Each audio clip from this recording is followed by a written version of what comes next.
오늘 우리가 암송한 본문이 들어있는 시편 18편은 50절까지 있어요. 굉장히 깁니다. 그런데 이제 가장 핵심 구절이라고 볼 수 있는, 그리고 많은 분들이 되게 좋아하고 아마 설교도 많이 들으셨을 거고, 또 우리가 예배 후에 이 내용 가지고 이제 찬양도 할 건데 1절을 사람들이 많이 얘기를 합니다. 나의 힘이 되신 여호와여, 내가 주를 사랑하나이다. 물론 저도 이 구절을 너무 좋아하지만 특별히 제가 29절을 암송 구절로 택한 것은 이유가 있어요. 이 구절은 정말 우리의 삶에 너무나 실제적이고 구체적인 그런 내용이 그대로 담겨 있는 그런 구절이라고 생각하기 때문입니다. 내가 주를 의뢰하고 적군을 향해 달리며 내 하나님을 의지하고 담을 뛰어넘나이다. 여러분, 전쟁에서 적군 속을 달리는 그 시편 기자의 생생한 상황을 한번 생각을 해보시기 바랍니다. 저도 그렇지만은 우리 남자분들은 대부분 전쟁 영화를 굉장히 좋아합니다. 참 스릴이 있고 박력이 있고 드라마틱해서 굉장히 재미가 있습니다. 그렇지만 내가 정말 전쟁에 참여하고 있다고 한다면 어떻겠어요? 재밌지도 즐겁지도 않을 것입니다. 적군의 함성이 가슴을 저미는 그런 가운데 뒤섞인 흙먼지 속에서 갑자기 번뜩이는 칼날이 우리 자신의 목을 향해 들어올지도 모르고, 또 옆에서 날아오는 창이 우리의 가슴을 꿰뚫을지 도무지 알 수 없는 상황이 전쟁이죠. 앞질에서 뛰다 보면은 어디서부터 날아오는 화살 한 대가 순식간에 이마를 가를 수 있고, 보이지 않는 뒤편에서 찌르는 칼날에 갑자기 숨통이 끊어질 수도 있습니다. 철갑이 부딪히는 소리, 숨이 거칠어 터질 듯한 병사들의 숨소리, 피와 흙이 뒤섞인 냄새, 쓰러져가는 자들의 울부짖음, 또 고통의 신음이 사방에서 들려올 것입니다. 그렇게 동고동락하며 전우회를 다져온 형제들이 옆에 쓰러지고 시체가 되어 말 발굽에 치이는 그런 모습을 보면 극도의 분노 속에서 정신도 아득해지고 미친 듯이 칼을 휘두르며 소리를 지르며 뛰어다닐 것이라고 생각이 됩니다. 이 전쟁에서 지게 되면 뒤에 있는 내 사랑하는 가족들, 형제 자매들 포로가 되고 모든 것을 다 빼앗기고 잿더미 위에 앉게 될 것입니다. 전쟁통에 차라리 죽어버리면 다 끝나는 것인데, 또 간신히 승리는 했지만 너무나 치명적인 상처를 받았다고 생각해 보면, 팔이 잘려서 그리고 다리가 하나 없어져서 이렇게 불구가 된다면 평생 살아가는 삶이 끔찍하고 절망스러울 것입니다. 참으로 두렵고 무서운 것이 바로 전쟁인 것이죠. 근데 우리가 너무나 잘 알고 있는 것처럼 어쩌면 우리의 삶 자체가 전쟁터가 아닐까 그런 생각을 해봅니다. 적군을 향해서 달려가는 어떤 나의 판단과 의지보다도 오히려 내 인생에 어느덧 전쟁에 끌려가서 나도 모르게 전쟁터에 주저앉아 있는 그런 모습을 보는 경우가 많을 것입니다. 우리는 자연재해와 전쟁을 하며 살아갑니다. 말레이시아에 살면서 한국 뉴스를 보면 제가 어떻게 거기 살았나 하는 그런 생각이 들 때가 많이 있어요. 갑자기 홍수가 났다 그러더니 또 금방 가뭄이 왔대요. 올해 같은 경우인가요? 한쪽에서는 홍수가 나서 난리고 한쪽은 또 너무 가물어 가지고 난리는 동시적인 그런 상황도 그 작은 한반도에서 이루어지는 것을 보게 됩니다. 때를 따라 강력한 미세먼지가 오고, 또 요즘 산불이 왜 이렇게 많이 납니까? 태풍이 불면 싹 쓸어가 버리고, 폭설이 내리면 다 무너지고, 요즘은 가끔 지진까지 나는 것을 보게 됩니다. 이런 뉴스들을 보면 정말 자연재해와의 전쟁을 하고 있다는 생각이 듭니다. 더더욱 환경오염으로 인해서 이제는 자연재해와의 전쟁이 전 지구적으로 일상화가 되고 있는 것을 보게 됩니다. 경제도 하나의 전쟁이라는 생각을 하게 됩니다. 물가는 끝없이 오르고 경기는 흔들리고 사업은 언제 무너질지 모르는 위태한 다리 위에 서 있고 청구서는 끊임없이 밀려오는 파도처럼 다가옵니다. 수입은 그대로인데 지출은 화살처럼 날아와 우리의 가게를 꿰뚫어 버립니다.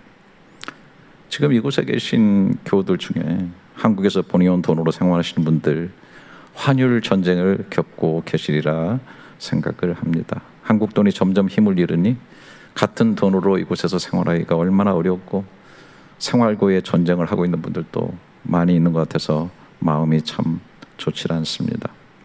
그것뿐입니까? 인간관계 속에 살다 보면은 말로 행동으로 서로를 찌르고 상처받는 전쟁이 있고 또 우리가 육신 자체도 아시는 것처럼 뭐 끝없이 암세포가 올라온다 그러고 또 수많은 바이러스들이 밀려오니까 속에 있는 면역 체계가 끝없이 전쟁을 하고 있는 것을 보게 됩니다. 그뿐만이 아니라 간단없이 밀려오는 정신적인 인생의 무의미, 허무, 또 속에서 솟아나는 미움, 또 끝없는 욕심, 삶을 절망 속에 빠뜨리는 우울함, 이런 바이러스들과 싸움을 싸우고 있습니다. 특별히 잘 아시는 것처럼 신앙인들은 내 속에 계신 성령님이 말씀을 통해서 나에게 욕심을 주고 있는데 이렇게 살아야 된다고 말씀하고 있는데 또 내 육신을 가지고 살다 보니 육신 속에서 오는 성경에서 말하는 육신의 소욕, 이런 것들이 날마다 영적인 싸움을 싸우게 합니다. 내 마음은 하나의 전쟁터가 아닌가 생각이 됩니다. 한마디로 우리는 날마다 적군 속에 말을 달리고 있는 전쟁터의 병사와 같지 않나. 이것이 우리의 실제적인 상황이라고 하는 것입니다. 또한 우리 앞에는 늘 뛰어넘어야 되는 담들이 놓여 있어요. 끝없이 이어지는 담에 담을 넘는 여정이 우리의 인생 아닌가 생각합니다. 숨을 고르기 전에 한 담을 넘어서면 더 높은 담이 앞을 막아서는 걸 보게 됩니다. 우리 아이들이 어린 나이부터 성적이라는 담, 부모의 기대라는 담이 계속 세워져 있습니다. 마침내 때가 되면 입시의 담이 가로막고 있어요. 입시라고 하는 거대한 콘크리트 벽 앞에서 수십만 명의 아이들이 머리를 부딪히고 건너가지 못해 울고 쓰러지고 또 피를 흘리면서 다시 일어나야 되는 것이죠. 오늘 이 자리에도 그 입시의 담을 제도 넘어보지 못했기 때문에 쓰러지고 피 흘려 평생 상처로 간직하고 계신 분도 있으리라고 생각됩니다. 학교가 끝나면 취업의 담을 넘어야 하고 때가 되니 결혼의 담을 넘어야 합니다. 결혼해서 아이를 낳고 지나면 힘든 육아의 담을 넘어야만 하는 것입니다. 나이 들면 육신의 질병의 담을 넘어야 되고 인생의 허물을 또 넘어야 되고 죽음이라고 하는 두려움을 넘어서야만 합니다. 다른 사람이 요구하는 기대의 담도 있지만은 또 끝없이 내가 세운 목표의 담도 넘어야 될 것들이시죠.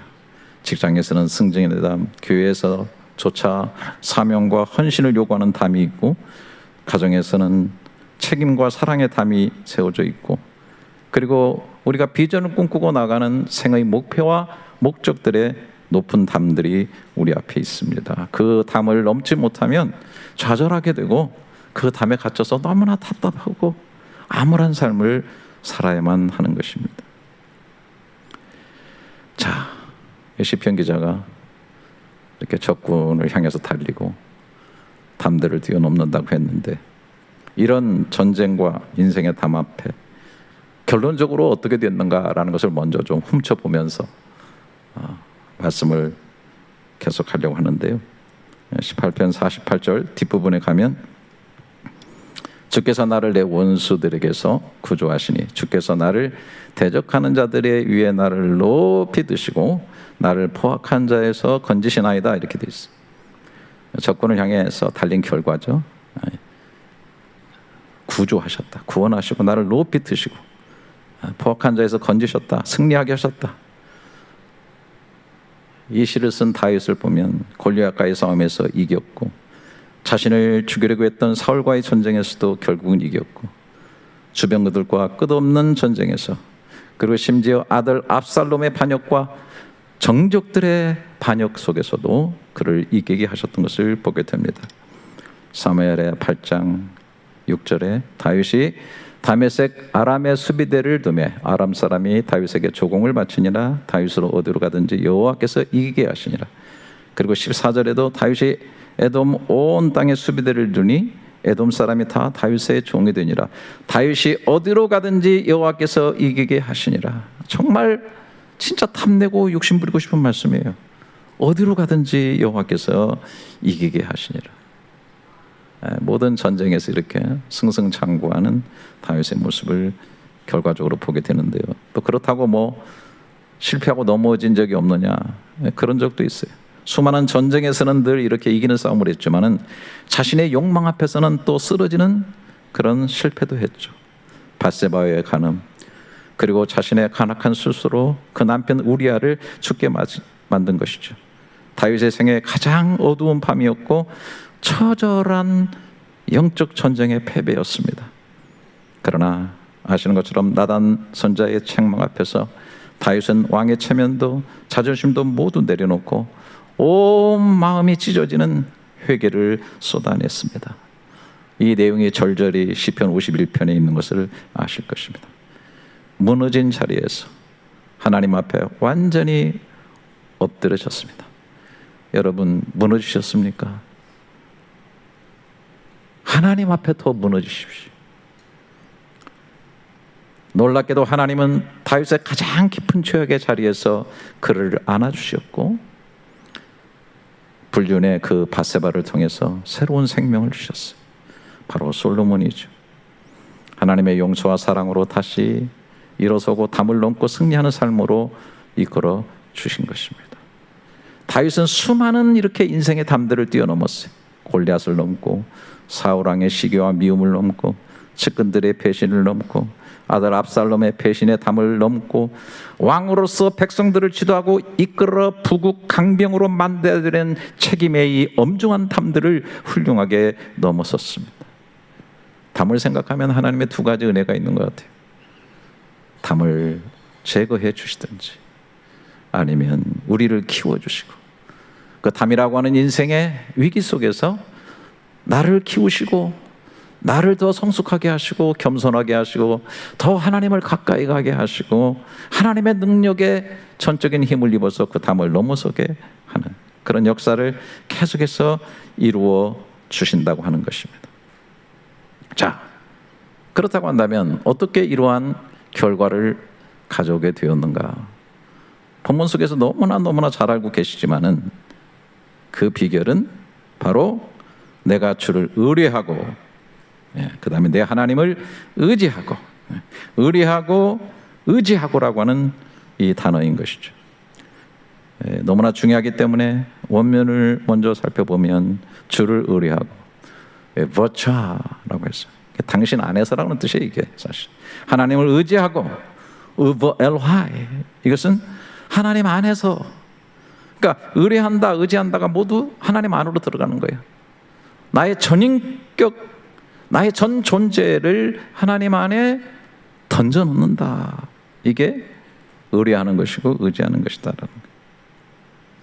실제적인 예를 보면 이제 다윗이 골리앗 앞에 나갈 때 사실은 골리앗 앞에 자신을 던지기보다는 전쟁의 적군 앞에 자기를 달리게 하는 그런 것보다는 하나님께 자신을 던졌다라고 봐야 되겠죠. 그가 사무엘상 17장 47절에 또 여호와의 구원하심이 칼과 창에 있지 아니함을 이 무리에게 알게 하시다. 전쟁은 여호와께 속한 것인즉 그가 너희를 우리 손에 넘기시다. 전쟁은 여호와의 것이다. 여호와께 속한 것이다. 왜 두렵지 않았겠어요? 왜 떨리지 않았겠어요? 왜 흔들리지 않았겠어요? 그런데 전쟁에 하나님께 속했다는 사실을 알고 그 자신을 하나님께 던져버리는 의뢰와 의지함이 있었기 때문이다. 그렇게 생각을 합니다. 그래서 적군을 달리고 담을 넘기 전에 해야 할 일이 28절 바로 그 앞에 기록이 돼요. 사실 제가 28절, 29절을 같이 암송하고 싶은 생각이 늘 어떤 구절을 뽑다 보면 그런 생각이 드는데 또 성도들이 길다고 또 아우성치고 안 할까 봐 한 절을 한 거야. 앞절이 굉장히 중요해요. 예? 제가 이거를 이제 매주 하나씩 이렇게 하니까 또 성도들이 그러는 사람들이 있대요. 우리 나한테는 직접 말을 못하고 우리 부교육자들한테도 왜 그거 자꾸 일어서서 그 암송하냐고, 어차피 안 하는 건데 막 이러면서. 정말 그런 얘기 들으면 짜증나요, 진짜. 아니 그거 진짜 딱 하나 하는 건데. 그리고 아니 나이가 들어가지고 기억이 가물가물하다고 이거 한 구절 못 낸단 말이에요? 하세요. 얼마나 중요한데. 밥은 먹을 줄 알면서 그냥 성경 구절 하나 암송 안 하려고 그냥 일주일에 하나 하는데. 반드시 해오시기를 좋게 말씀드린데 주님의 이름으로 축원합니다. 예, 아멘.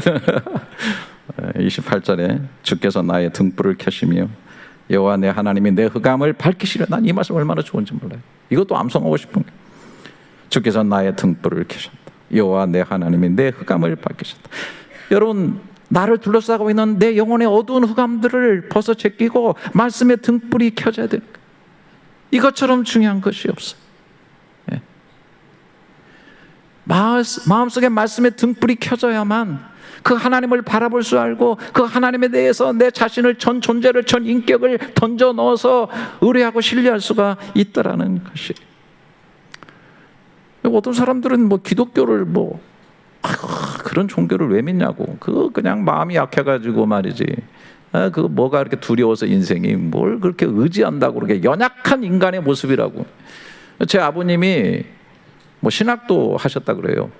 그런데 중간에 예수를 믿다가 떠나셔가지고 엄청나게 교회 비판론자가 되셔가지고 어린 나를 앉혀놓고 성경에 얼마나 문제가 많고 거짓된 것인가를 얘기하시고 늘 기용아 너 마음 다부지게 살아야 돼. 의지가 약하면 안 되는 거야. 인간들이 의지가 약해가지고 하나님이라는 존재를 인간들이 만들어 놓고 그 하나 의지하려고 말이지 그따위로 사니까 나도 믿어봤지만 그거 아니야 라고 얘기하시더라고. 그러더니 인생이 또 굽이치니까 내가 봤어요. 눈물을 흘리면서 전부여 의지여 손 들고 옵니다라고 오더라고. 네. 눈으로 생생하게 봤어요. 우리 아버지는 안 돌아올 줄 알았어 나는. 여러분, 의지한다는 게 그렇게 무기력한 거예요? 그렇게 의지라는 게 뭐가 없어가지고 막 연약해서 하는 거예요? 전 그렇게 생각하지 않아요. 여러분, 다윗이 하나님을 의지했기 때문에 물맷돌을 들고 거대한 담 골리앗 앞에 갈 수 있었던 거예요. 의지라고 하는 건 그렇게 빈약한 게 아니에요. 의리한다고 하는 건 그렇게 나약한 게 아니에요. 강력한 거예요. 내 생각 속에 본다면 생각에 의탁이 있는 거예요. 지금은 안 돼. 끝이야. 안 되는 거지. 할 수 없어. 그런 생각이 들어갈 때에 그것을 극복하면서 그 상황의 해석을 하나님께 맡기고 내 영혼에 등불 켜고 말씀을 바라보면서 거기에 하나님의 선한 뜻이 있어. 하나님이 하시면 되는 거지. 그래서 내 생각에 등불을 켜가지고 그 하나님 그리고 그 말씀을 붙잡는 거예요. 감정은 더더욱 막 흔들리고 두려운 게 사실이에요. 그게 솔직한 심정이에요. 내 감정을 내가 속일 수 없어요. 그렇지만 그러나 나의 흔들리는 감정보다 더 견고하게 쓰는 건 하나님의 말씀이라고 생각하는 거예요. 그 약속을 더 크게 붙잡는 거예요. 그 소리를 더 크게 듣는 거예요. 그게 의뢰하는 거예요. 선택에도 의탁하는 거예요. 의지적인 것도 결과론적으로 손해가 될 수도 있어.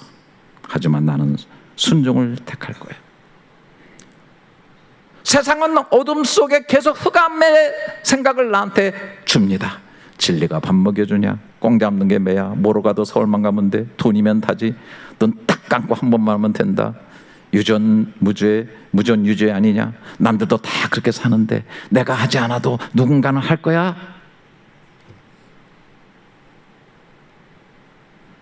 그냥 거짓말하면 편할 것 같고 분노 한번 쏟아내버리면 그냥 마음이 시원할 것 같고 눈 한번 딱 감고 하면 모든 게 다 뒤끝도 좋아질 것 같은데, 하나님을 선택하고 순종을 선택하는 것, 이게 의뢰하는 거고, 이게 의지하는 거예요. 습관에도 의탁함이 있어야 된다. 우리가 항상 인생을 살아가면서 본능으로 반응하죠. 제가 이렇게 보게 되면 저 역시도 그럴 때가 너무 많습니다만은, 어떤 문제가 일어날 때 그거는 기도해 드릴 순간이고 하나님 붙잡을 줄 순간인데, 진짜 그때가 왔는데 하나님을 붙잡지 않아요. 진짜 기도할 순간인데 기도하지 못해요. 이게 우리들의 본능이에요. 막 화를 먼저 내고 분노를 먼저 하고 막 그냥 해서는 안 될, 그 믿음의 사람으로서는 하지 않을 그런 막 언어를 쏟아내고, 그때에 우리가 본능마저도 굴복시키고 하나님을 생각하고 하나님을 의탁하고 그 살벌한 접근 속으로 들어가고 그 거대한 담을 넘어서야 되는데, 우리가 전혀 믿지 않는 사람의 모습으로 갈 때가 많다. 그래서 나의 본능마저도 이렇게 의뢰하고 하나님을 의지하는 순간마다 이게 본능적으로도 훈련이 돼야 된다는 거예요. 의지한다고 하는 거, 의뢰한다고 하는 게 깊은 거예요. 힘없고 연약해서 누굴 기대고 이런 정도의 수준이 아니라는 것을 우리는 알아야 돼요. 성경 인물들을 보게 되면 다 저는 시편 18편 29절의 얘기라고 생각해요.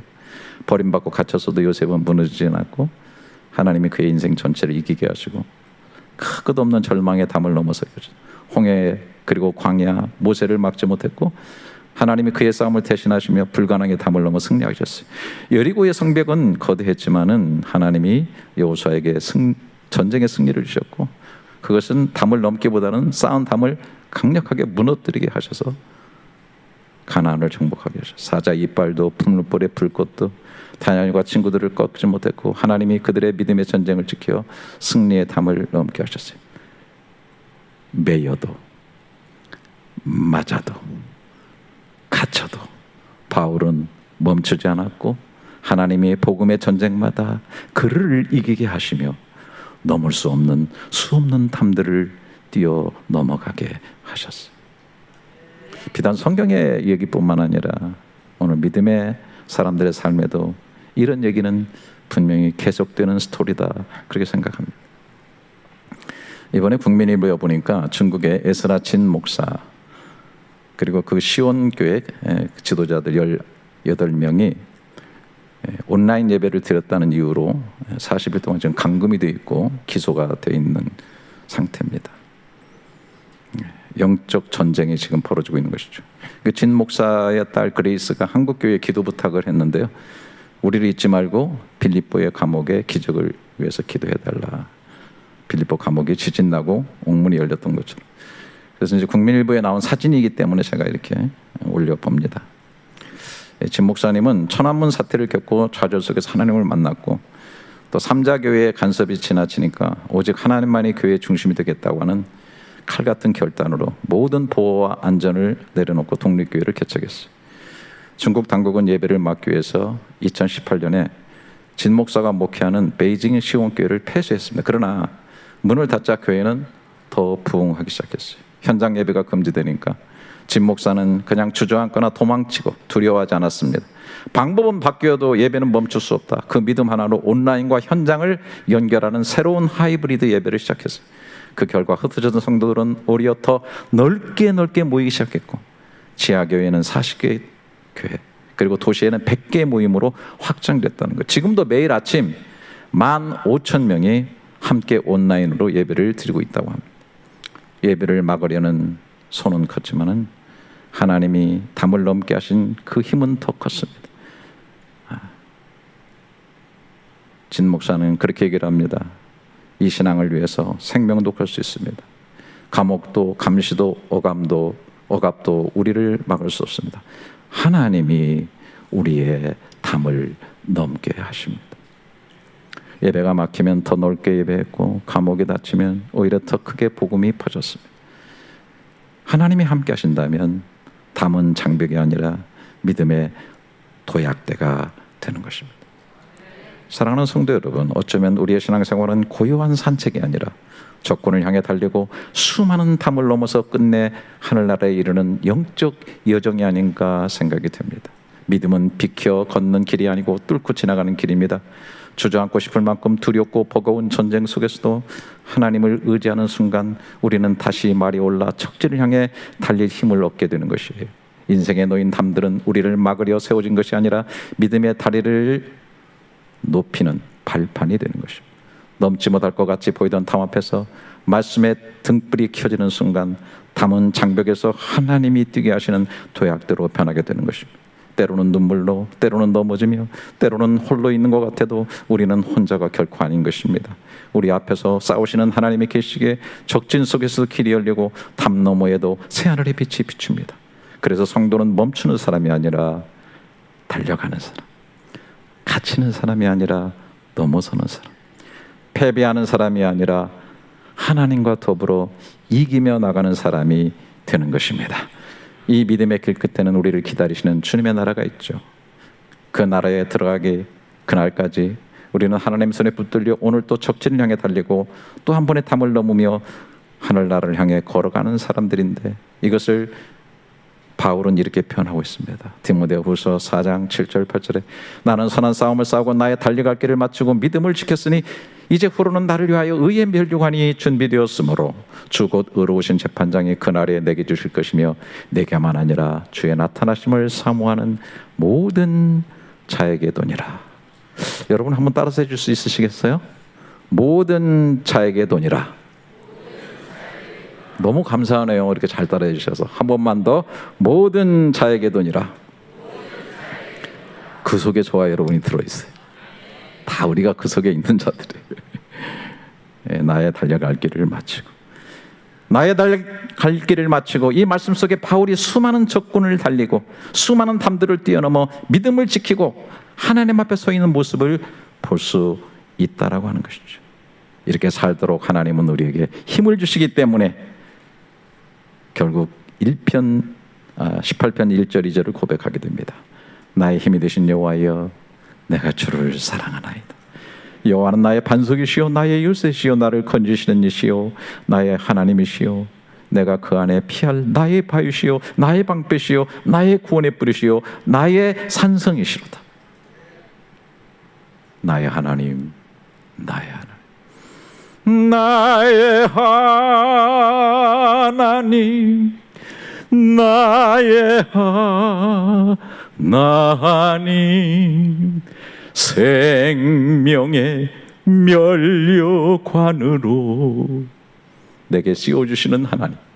벌떡 일어나십시다. 이 찬송 같이 한번 나의 고백을 실어서 같이 한번 찬양할까요?